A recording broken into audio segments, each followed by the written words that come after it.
ladies and gentlemen, I know you just heard Jimmy Saratech, but there's some cleaning work that we need done. This is the most important topic we're going to talk about today because of the bullshit that happened on Monday nights. Look, when you talk, obviously we're recording this on Tuesday, because I went to the Miami Heat Nuggets game on Monday night. First of all, don't fuck with the MVP because the MVP is going to come at you and he's not taking shit anymore. This team, this organization for years has been chewed up, spit on, kicked over for years. We've been the laughing stock of the league. It was disrespectful.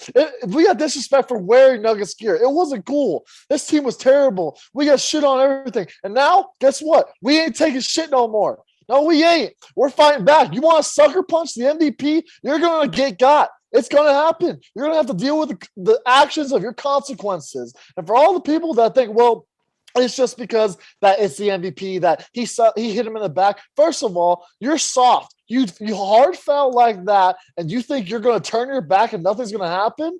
As far as I'm concerned, the Morris twins are some of the punkiest players in the league right now. Hey, what? Their mom's going to come after you. Listen. Oh, and then they'll tweet 2 minutes later exactly about the BS. Yeah. But look, you get your ass beat by 17. You're not even in the game. But the Heat weren't even in the game. They're getting their ass kicked from the tip off. Jokic put up a triple-double on your defensive player of the year's ass and worked his ass all night, and you're over here complaining about a little motherfucker who does the exact same thing whenever he does.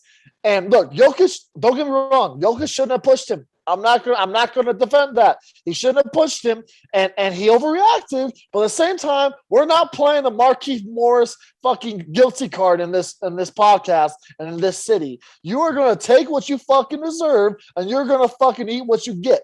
Because that is a cheap shot. The last 2 minutes of the game, you're up by 17, and you do that to the MVP. That doesn't happen to anyone else, any other star player in the league. It doesn't happen. Because look, we don't need a brawler. We don't need an enforcer because our best players are enforcer. Our best player is going to punk you in the ass because he's going to be the guy to step in your face. We ain't soft over here. We're not Anthony Davis. We have big men that fight because our dudes are fucking dogs. Well, that's a hell of a way to kick off episode 65 of The Far End of the Bench. Welcome in, everybody. Yeah, we had to get that off of our chest because that was – I was listening to the Denver station today, and they were talking about it. I was listening to Schlereth and Evans, so shout out those guys. They were playing the Miami radio call of it, and first off, Jokic just drills him in the back. They never mentioned the little forearm shiver that he gave. Shiver to the ribs, yes. And then the knee kick out as well. Because the Jokic bad knee that he injured 2 weeks or a week ago. Don't worry about that. 2 minutes a game. It's a take foul, right? It's a take foul. It's a odd situation, but obviously happy that Jokic stood up for himself. The suspension is fucking worth it. He fucking got it. It was 100% justified. It was the wrong thing to do, and he shouldn't have done it. But anyway, I texted it to you. It wasn't just that game. It was a buildup of the last 4 years where Jokic just had to go through just getting his ass kicked, going through and getting these triple doubles, but he's been getting demolished in the paint, and now he's finally at the point where he's like, you know what? I'm done. I'm sick of it. If you continue to do this, I'm going to continue to put more of you guys on the floor. And then you're going to have to I put it on our page this morning. Do we think that is Morris going to be out of his neck brace that he doesn't need by the time they play the Nuggets again? Let's pull out the stretcher and let him sit there for 30 minutes and then just look. First of all, that is if he has a concussion, then I'm fucking wrong here, 100%. But the motherfucker who sat there for 30 minutes, I'm not kidding you. We were all like, we're really bringing out the stretcher for this? This is Paul Pierce shit game 2.0. Yeah. Where I had to take a shit, that's why I got carried off the court. Like first of all, his neck snapped back, he may have got injured, but the motherfucker is not soft. He's done that shit before in years past. And I'm not going to sit here because the Morris twins are some punk-ass motherfuckers. And the other one, Marcus Morris, who is still salty about Paul Millsap fathering him 2 years ago when we beat them 3-1 in the bubble. Because he was the guy – I got in Paul Millsap's face and was like, man, look, y'all pack your bags, get ready to go. Three games later, he's the one packing his bags. The Nuggets moved on to the Western Conference Finals. Mm-hmm. So the Morris twins are not liked in the city.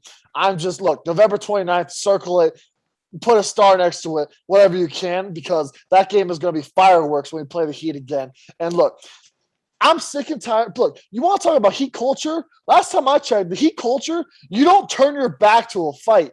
And you don't wait till you get to the locker room to start some shit. You don't put 85 guys between you, making sure that you'll never get to the locker room, by the way. You fucking do that shit right there. Jimmy Butler had his hands on Jokic and didn't do shit on the court. He waited until he's a tough guy in the locker room to do shit. And last time I checked, Heat culture, Udonis Haslem, Birdman, you can go down the list. None of those motherfuckers wait till the locker room. They've got in your face right there.